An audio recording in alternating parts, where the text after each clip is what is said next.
Most indoor orchids die slowly inside glass containers for one hidden reason almost nobody notices. And once you see it, your orchid care changes forever.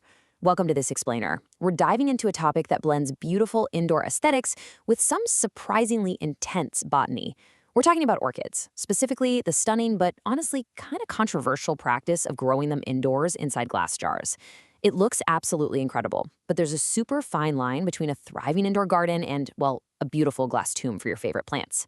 Let's get right into it. Here's how it usually goes. You bring home a gorgeous, expensive plant, right? You place it in a pristine glass vase to really elevate your decor. And a few weeks later, the leaves go completely limp, the blooms drop, and the whole plant just collapses. You didn't overwater it, you didn't forget about it, but that beautiful glass jar, it was silently suffocating it. Today, we're going to uncover exactly why this happens, and more importantly, how you can prevent it. Now, before we get too deep into the roots of this issue, pun absolutely intended, a quick note.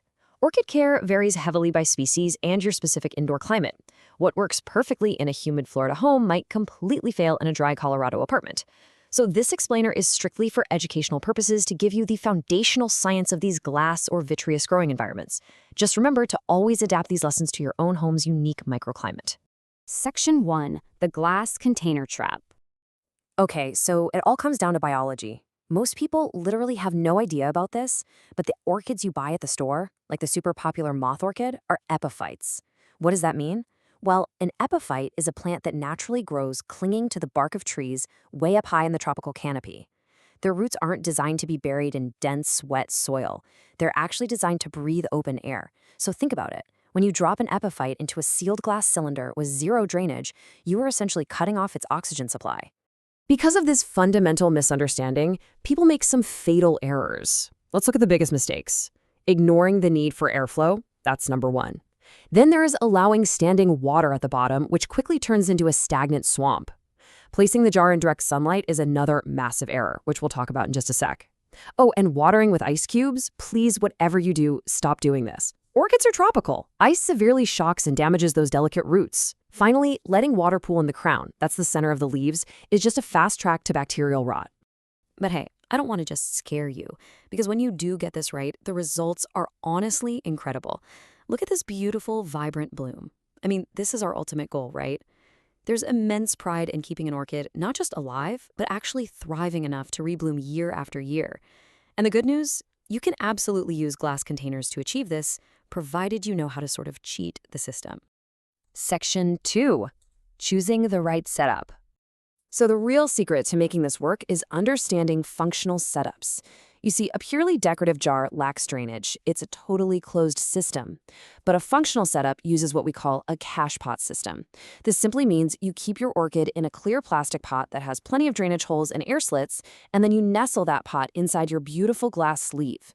You get that high-end aesthetic of the glass, but you keep the life-saving drainage and airflow of a proper horticultural pot.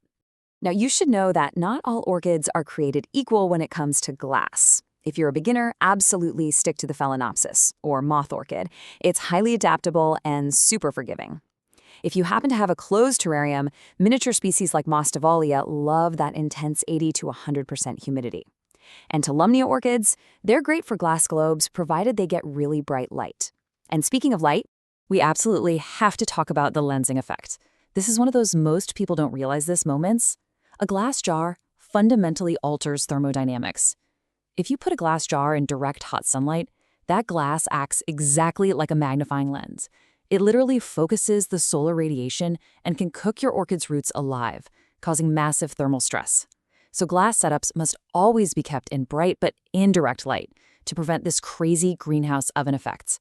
Section 3. Mastering Light and Water. Okay, the absolute best part about using a glass container is that it basically gives you X-ray vision.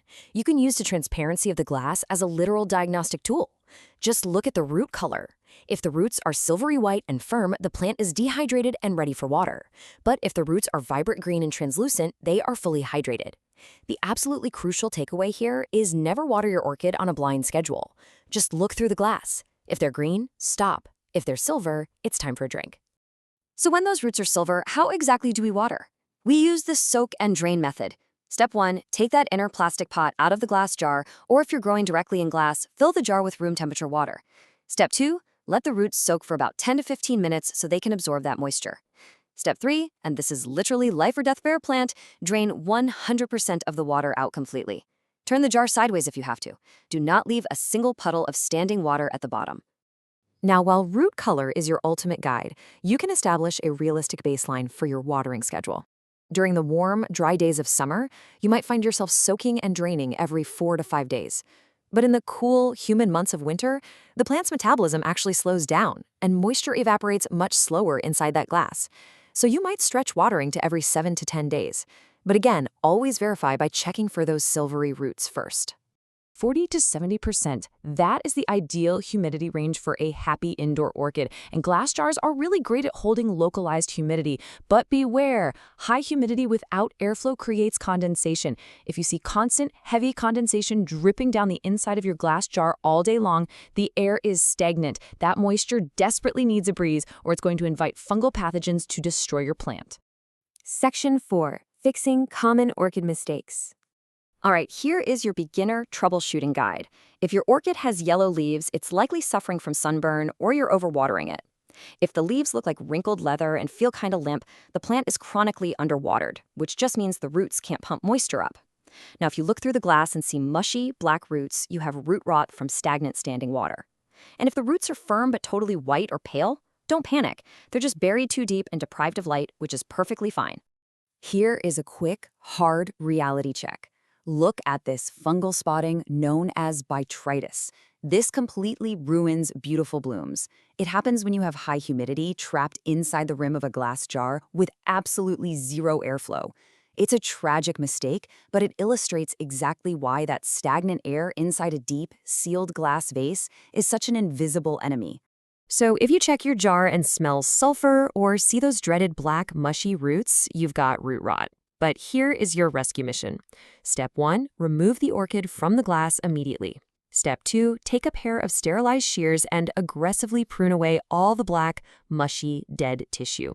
Only keep the firm roots. Step 3, spray the remaining healthy roots with standard 3% hydrogen peroxide to kill the bacteria, let it fizz, and repot it in a clean setup with plenty of airflow. You can save it. Section 5, long-term care and repotting. I absolutely love this quote from our sources. The best long-term setup is usually a decorative glass sleeve with the orchid still inside a proper inner pot. I really can't stress this enough, guys. If you want to eliminate the fear of killing your plant and just enjoy those relaxing indoor aesthetics, cheat the system. Hide the plastic drainage pot inside the glass. It gives you the perfect look with zero risk of suffocating the plant. But what if you are super stubborn and you insist on planting the roots directly into the glass jar? Well, then you must understand this. Traditional organic bark decays rapidly when it's wet and touching glass with no drainage. It essentially turns into acidic mush.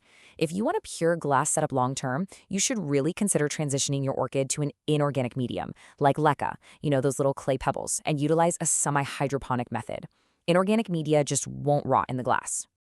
As we wrap up, I just want to reiterate our earlier disclaimer. Overwatering and poor airflow can quickly damage orchids. These plants are incredibly tough, for sure, but they play by totally different rules than your standard houseplant. Your results will always vary by your home's unique environment, temperature, and lighting, so just observe your plant closely and adjust as you go. So, I leave you with this final thought.